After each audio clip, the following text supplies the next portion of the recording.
Our lot for the next couple of days. Rain in Darwin tomorrow. It'll be partly cloudy in Melbourne, Hobart and Brisbane. In our state, patchy rain across the northern and central inland. A few showers and storms on the ranges. It'll get to the coast later. So in the city, chance of a storm tonight. We can expect another warm and humid day again tomorrow. Local late showers or storms are on the agenda. The top 27 degrees. In the suburbs, local storms in the west this evening. Tomorrow, fine at first, but the afternoon, showers and storms again. 27 on the beaches, 30 out in the west, 24 on the mountains, and the waters, nor'east winds, they'll freshen to 20 knots during the afternoon. Choppy seas too. The UV index will be an extreme 12 in the sun, decreasing to a high 5 under cloud. Looking ahead, very warm weather until Saturday, showers, storms. Sunday, somewhat similar, and milder southerly change. Monday, less humid, a bit of shower activity. The weather in the Garno, partly cloudy, range -7 to 3, and lots of snow there, Ross. You're just making us feel cool. Thanks, Oh, Brian. mate, it helps. Well, 16 months since the material girl gave birth to her daughter, Lourdes, the world's been given a first glimpse at Madonna and Child. The personal and portrait shots appear in Vanity Fair magazine, showing Madonna minus the heavy makeup and slinky outfits. And we're told little Lourdes, or Lola, as her mum calls her, has inherited her mother's wild temperament, despite those angelic looks. Interesting household. That's the latest from us. I'm Ross Simons. Updates soon tonight, but now Peter Luck with Today Tonight. Thanks, Ross. Hello, I'm Peter Luck, and thanks for joining us. Tonight, an incredible bungle, the staggering incompetence of the CES. It's just like a farce. It's Monty Python. It's nuts. They knowingly sent a convicted criminal to look after a company's money, but he stole it all. What do you think about your employer not being told that you were on probation?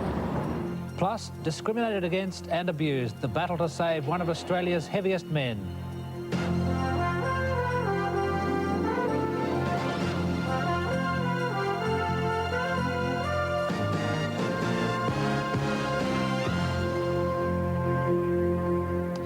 First tonight, the Commonwealth Employment Service. It's changed its name to Centrelink, but maybe it should call itself Hire-a-Crim. Employers used to rely on and trust the CES to supply hard-working and honest workers, but for one small businessman, the help of the CES has destroyed him. In an incredible bungle, the CES supplied a convicted embezzler to look after the company accounts. While the CES was fully aware of his shady past, they refused to tell his new boss and, oh, how he's paid. Here's our consumer investigator, Helen Wellings. The more time I've had to reflect on this, the more angry I become. Smile. It's just like a farce. It's Monty Python. It's nuts. Paul Mooney runs Star Shots Photographic Studio, which has several branches around Australia. Last year, he advertised for a company secretary to help manage his expanding business. And we were contacted by the CES to ask why we were advertising and not utilising their services. So we said, well, if they had anyone to send, that they could. But the last thing Paul expected was that this man the CES sent, Noel O'Sullivan, would put his hand in the till to the tune of $15,000. Well, he had access to the EFTPOS machine. He used his own card to refund money into his own account from our account, but he simply used his own card up to 50 times.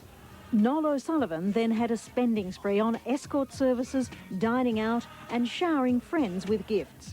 But he was also working back late, alone, which aroused Paul's suspicions. He said that he enjoyed being here so much that he didn't mind working extra time.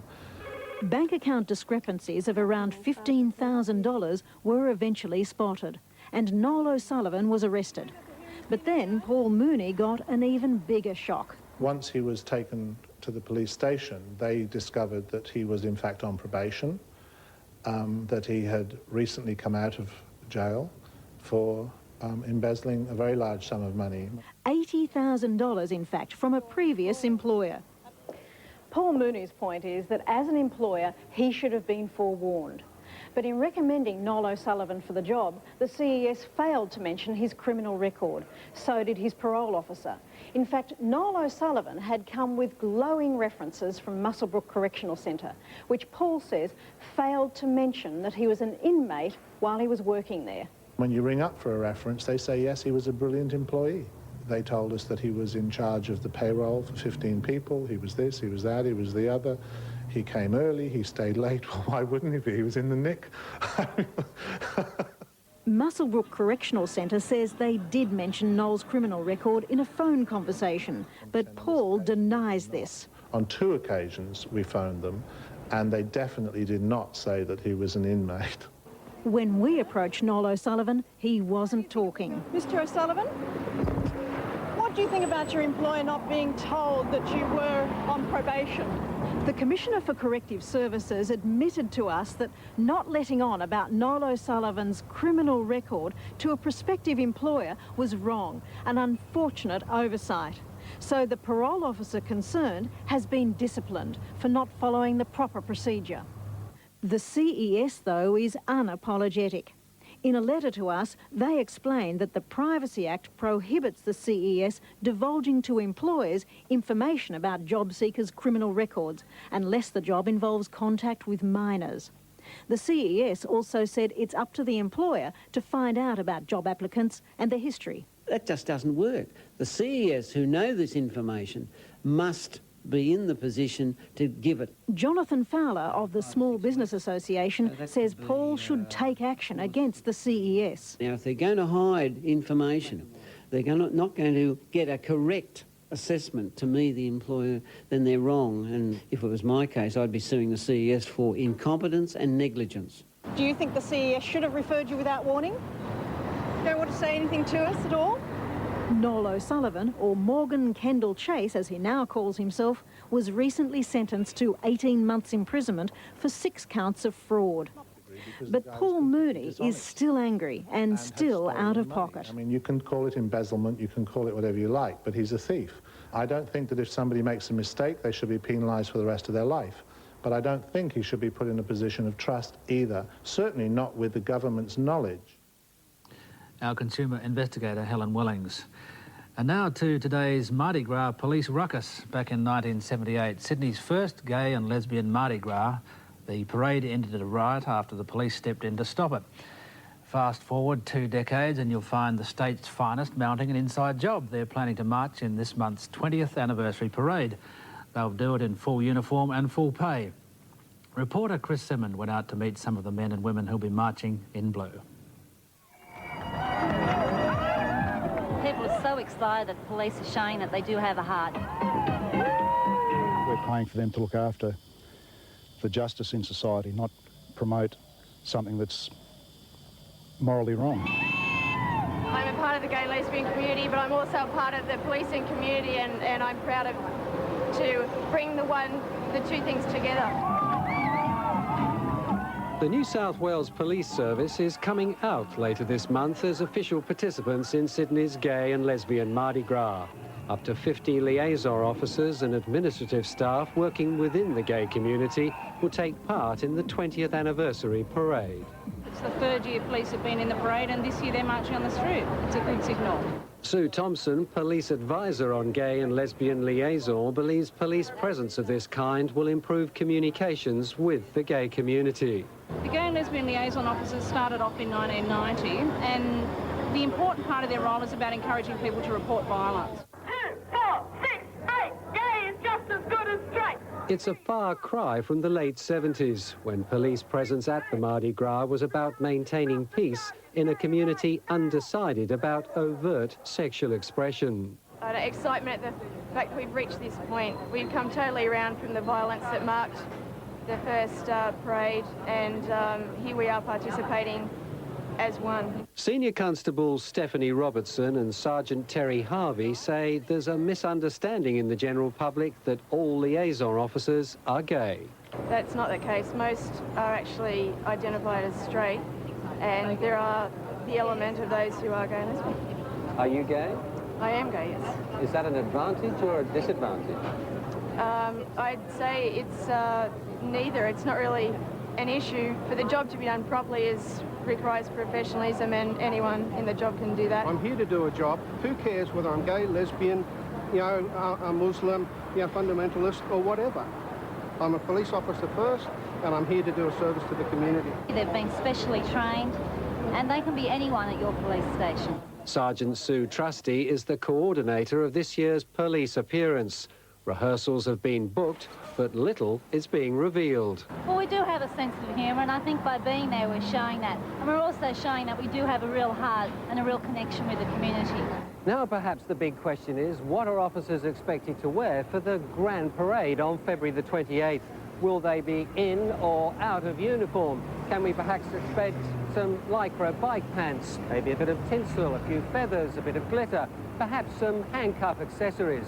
No such luck, says Commissioner Ryan. He's made it quite clear what he's expecting. We are expected as a profession to still remain professional. That means full uniform and maintaining a certain standard that is expected. And it's not just the girls and boys in blue. Administrative staff like Meryl Skyring will join the march with her family. I have a 14-year-old son, 12-year-old daughter and a husband, and we'll all be there with the police service marching. Our young are impressionable. Now, if they see the police marching in the parade as participants of that parade, are they going to think, hey, this is okay, we'll go and join them? Greg Gibbons from the group Christians for Morality is doubly outraged. An opponent of the Mardi Gras, deeply offended officers will be paid for taking part. We're paying their wages. Our taxes are paying their wages. And I think the majority of people throughout Australia, not just Sydney, would say no. The police, who represent everybody in our community, without exception, can attend. It's optional. Those officers will be on duty. Words of support from Police Minister Paul Whelan, who says officers are not just entitled to parade, but be paid as well. My view is that if the police marching in the Mardi Gras parade stops one teenager from murdering one gay man, then it's fully 100% successful and is worth every minute of criticism and applause. The boys in blue meet the boys in pink. Chris Simmond reporting there, and coming up next, the battle to save one of Australia's heaviest men. When I first saw him, he looked as though he probably wouldn't last more than 5 years if he kept on going the way he was going.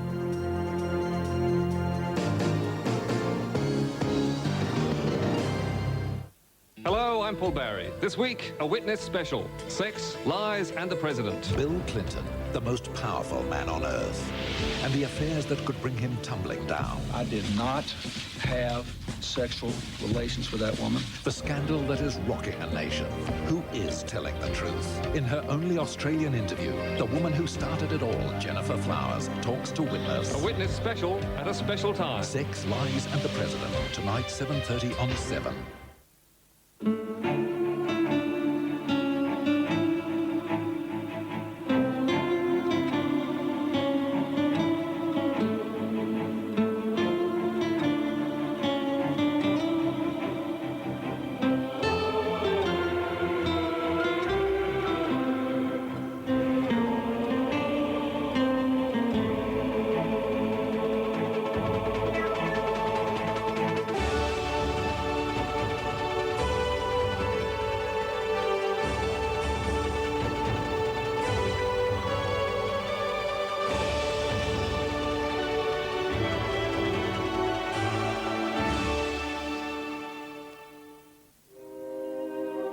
Great designers understand the relationship between the human form and an object. Colgate Sensation uses the natural contours of the hand to create a handle that gives fingertip control. The same applies to the bristles that follow the contours of your teeth to give you, quite simply, an outstanding clean. The Colgate Sensation Brush for a Colgate Sensation Clean. The 5-door Kia Mentor, with its list of standard features, has always offered amazing value. Now your Kia dealer has 2 additional offers that make the Kia Mentor even better value. Offer 1, $15,990 drive away with free air conditioning. Offer 2, $17,990 drive away with auto transmission, free air and free power steering. 2 great offers for 1 great car. See your nearest Kia dealer. For a limited time, Westpac is offering a 2-year fixed-rate home loan at 6.25% per annum. You'll find it hard to get a better 2-year fixed rate. Call 131900 or visit your local branch. Nobody knows exactly how much Scott Gers weighs at the moment. The only scales big enough to carry him are at the local grain silo. But when Scott fell ill last year, the only vehicle big enough to get him to hospital was a furniture removal van. Considered morbidly obese, Scott's life is in danger unless he loses a massive amount of weight, and as Liz Kefford reports, Scott says he's tried and failed. But with our help, he's determined to give it one last try. 31-year-old Scott Gers is literally a prisoner in his own home. I used to sit out on the fronting on the chair, but I can't now because there's that many people. My mate laugh at me, it's unbelievable. You see, Scott is morbidly obese. In fact, he's so fat no one knows exactly how much he weighs because the only scales that will hold him are at the nearby grain silos, and he can't make the journey. I suppose I'd like to lose about 6 or 7 stone if I could. It'd be a lot easier on me, but I'm trying to my hardest to do it, but I just don't know if I've got enough willpower to do it.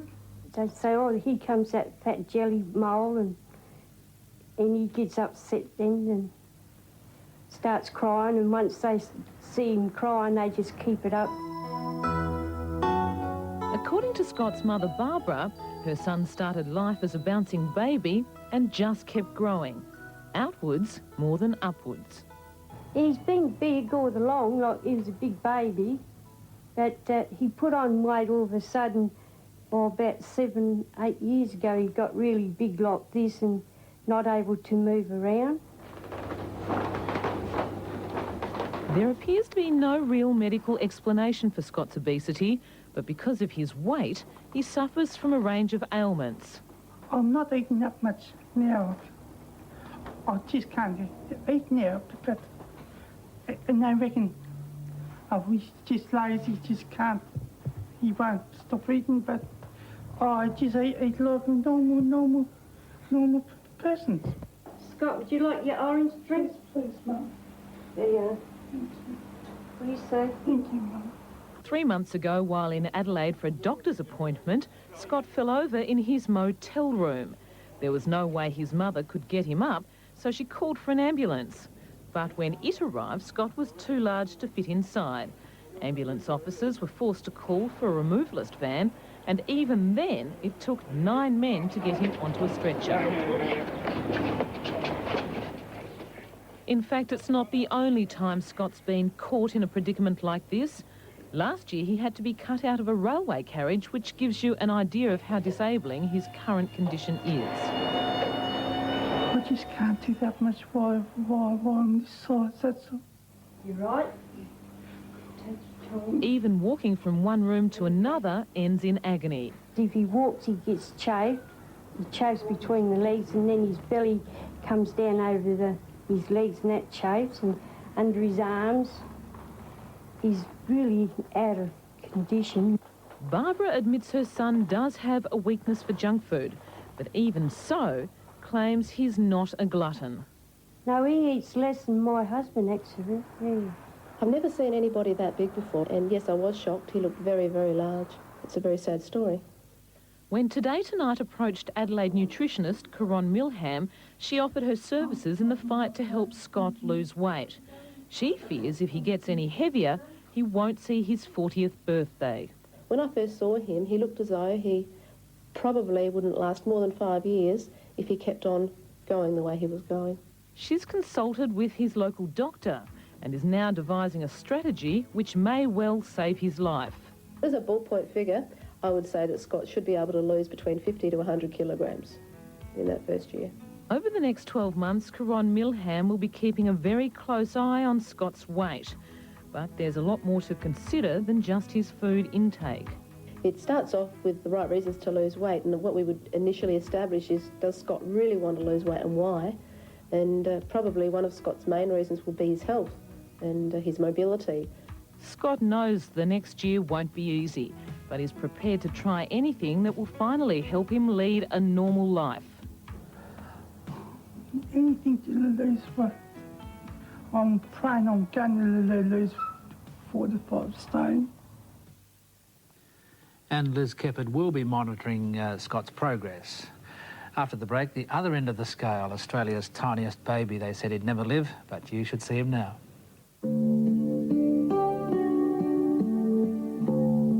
There's not a day that I don't think it's been a miracle.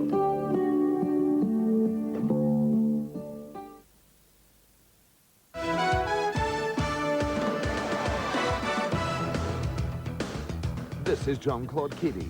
He comes from Val d'Isère in France, and somehow he replaced the place, because this guy has style, skill too. You only had to see him perform at the 1968 Grenoble Games. Keely lived up to expectations, inspired by the 1966-67 World Cup season, where the flamboyant Frenchman won 12 of the 16 events. At Grenoble, he won the downhill by a split second, 0.08 to be precise. Gold also in the slalom and giant slalom, for 2 seconds an age.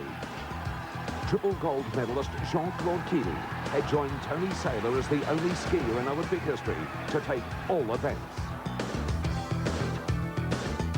Seven's coverage of the 18th Olympic Winter Games from Nagano is proudly presented by Telstra, making life easier.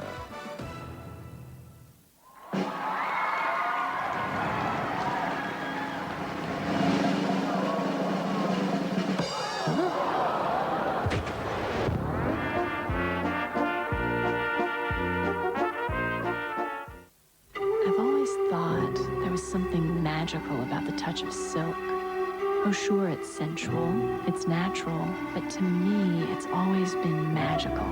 Just like Sunsilk's shampoos and conditioners with silk proteins. My hair now has a softness and a depth of shine, which only comes from the touch of silk. Sunsilk, for the touch of silk.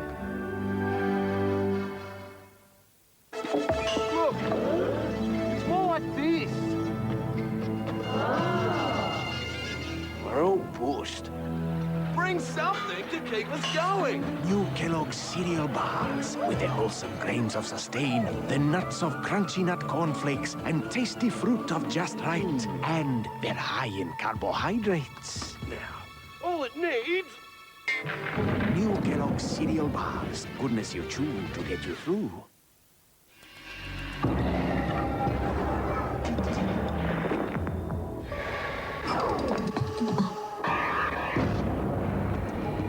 Exercise. You only have to take it regularly, not seriously. The Nagano Games, the Olympic World's winter showpiece. Beginning Saturday with the opening ceremony on 7. Proudly brought to you by the Australian Financial Review and Fresh New South Wales Milk. Now to Australia's amazing tot. When Jonathan Healy was born 10 weeks premature, he was no bigger than a soft drink can, Australia's tiniest baby. Because he was so small, doctors gave him next to no chance of surviving, but Jonathan did. He's astounded both his parents and doctors and is now off to school.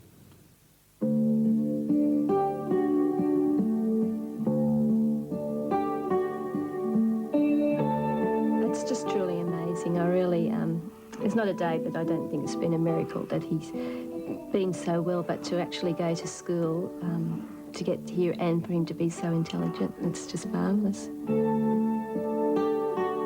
Certainly this is a true miracle, I believe, because even in world terms, there's so few babies of this small size that have survived. And I suppose the great thing about Jonathan isn't that he's just survived, is that he has survived and is now a very healthy young boy. Indeed, Jonathan Healy is fighting fit, but a bit on the little side. At 5.5, he's about as tall as a 4-year-old and weighs the same as his 18-month-old cousin Jake. But ask him to put his brain power to the test and he's up there with the best. Can you count to 10? 1, 2, 3, 4, 5, 6, 7, 8, 9, 10. And what about the alphabet? Okay, A, B, C, D, U. I can't remember the rest. Yes.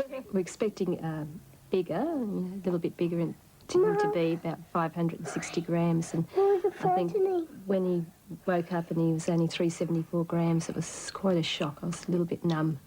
You know, I couldn't really imagine what that would be, how small that was.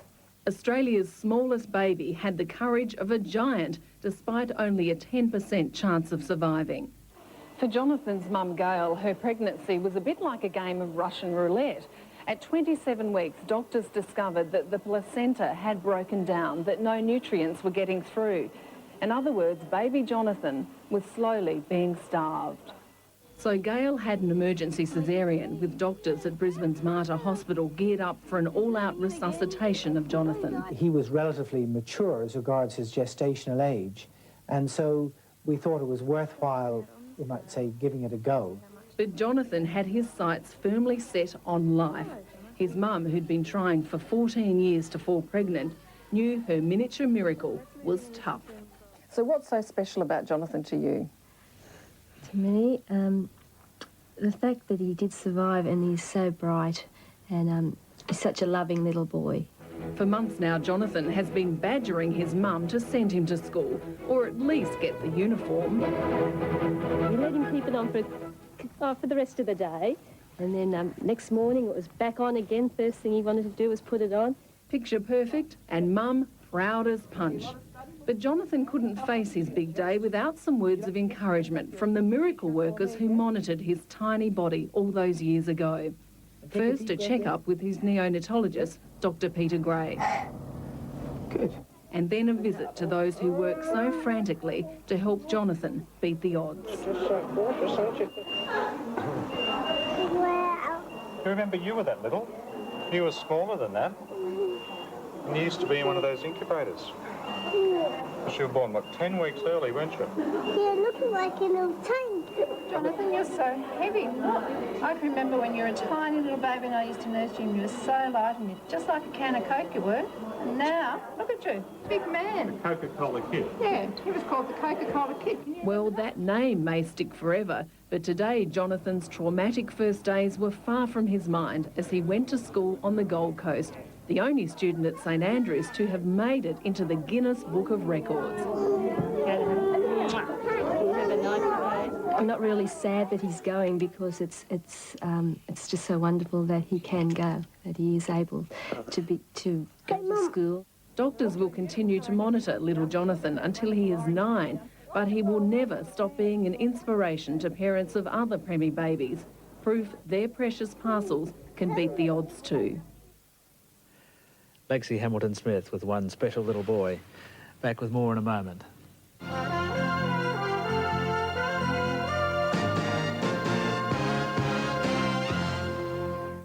And see you, and catch you later. Okay. Oh, just look at it. Holden Commodore. Wheels Car of the Year. Hi, Dave. Oh, hi. You want a lift? Yeah. Love one. Commodore, Wheels Car of the Year. Wouldn't you just love to drive one? On the surface, everything looks perfect. But it's what you can't see that can harm you. Germs can live and thrive on your kitchen surfaces, even if they look clean. Now, there's Domix, a food-safe antibacterial spray that kills what you can't see and leaves your kitchen crystal clean, truly clean. Domix makes it safer. They say the acid test with any bandage is how well it stays put in water. Okay. Some people go to extreme lengths to see how well 3M NexCare Active Strips flex, stretch and resist water. To see 3M NexCare Active Strips for yourself in slightly drier conditions, visit your supermarket or pharmacy. 3M NexCare, the next generation in home health care. Tonight, I'm preparing a salad for some serious food critics. You know what they can be like. Well, I'm going to surprise them with this. New country French dressing from Kraft. It's got a nice zesty little bite. Well, here goes. Who did you hit the cat? Yeah, you know the ones. I'm done. He speaks. New zesty Kraft country French. Coming up, if you thought she was bad, You on your own? wait till you see her next Please do come in. on Australia's hottest series, Home and Away. Tomorrow night we head to the Central Coast town of Woy Woy for an entertaining chat with comic genius Spike Milligan. He's nearly 80, but he's certainly funny. This man went to an optician in Dublin. What's wrong? He said, I can't see. You can't see? No. He said, come outside in the garden. No, no, look up. He said, can you see the sun? He said, yes. He said, how bloody far do you want to see? Don't miss Spike. Still a laugh a minute. And before we go, don't forget the witness special tonight, Sex, Lies and the President. Paul Barry speaks exclusively with Jennifer Flowers, the woman who started it all. Does Bill Clinton have a problem with women? I mean, we've now got something like 16 supposedly documented cases of him having affairs or making approaches to people who rebuffed him. Well, if it clucks like a chicken, if it walks like a chicken, maybe it's a chicken. I mean, apparently, if even half of the accounts are true, he apparently has a problem. That's at the special time of 7:30, and we'll be back tomorrow night. See you then. Good night.